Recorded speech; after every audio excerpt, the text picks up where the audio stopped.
Biscuit দিয়ে মিষ্টি বানানোর জন্য প্রথমে আমরা এই বিস্কিটগুলো আলাদা করে নেব প্যাকেট থেকে।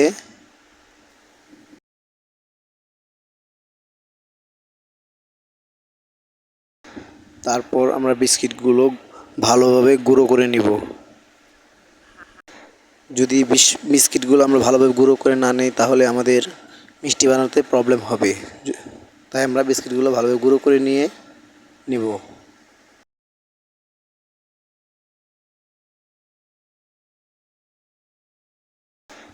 বিস্কিটগুলো গুঁড়ো করার পরে আমরা তার ভিতরে লিকুইড দুধ দিয়ে দেব, যাতে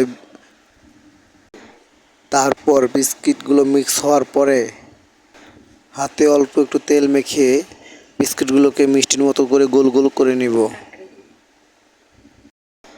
গোল গোলও বানাতে পারেন, আবার আপনার মন মতো যেমন খুশি তেমন আকৃতি দিতে পারেন। আমি কালো জাম বানাচ্ছি, তাই আমরা কালো জামের মতো আকৃতি দিচ্ছি।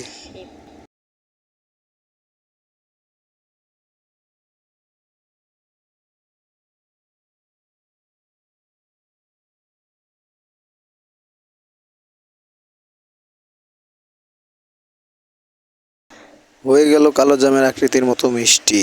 এখন আমরা এগুলো তেলে ভেজে নেব। লালচে কালার না হওয়া পর্যন্ত আমরা এগুলো ভাজতে থাকব।